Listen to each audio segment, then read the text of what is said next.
একদিকে জ্বালানি তেলের হাহাকার, অন্যদিকে ঘন্টার পর ঘন্টা লোডশেডিং। এই দুইয়ের জাতাকলে পিষ্ট দেশের সাধারণ মানুষ। রাজধানী থেকে শুরু করে গ্রাম, সবখানেই এখন একই চিত্র।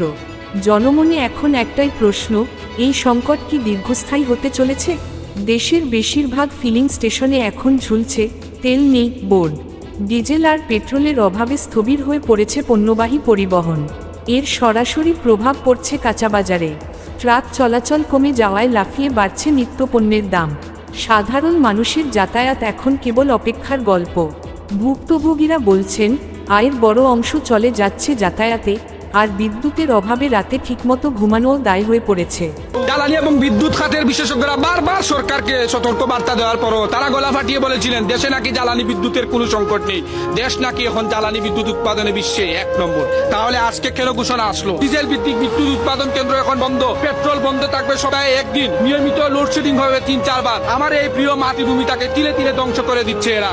এর বিচার ইনশাল্লাহ একদিন হবে। বাসাবাড়ি নয়, দোকান শোরুম নয়, অফিস আদালত নয়। সংকটের সমাধানে দ্রুত কার্যকর পদক্ষেপ চায় দেশবাসী।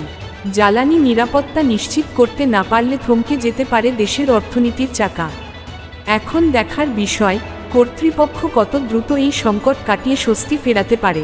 আমাদের একটা হাফ বন্ধ আছে এবং আমাদের সেকেন্ড হাফও 5 তারিখের পরে বন্ধ হয়ে যাবে, কারণ এখানে কয়লার অভাব দেখা গেছে এবং এটা আস্তে আস্তে প্রায় 20-25 দিন লেগে যাবে। আমাদের এখানে একটা বড় বিদ্যুৎ আমরা পাচ্ছি না সিস্টেমে। এই কারণে আমি মনে করি যে কিছুটা জন দুর্ভোগ হচ্ছে।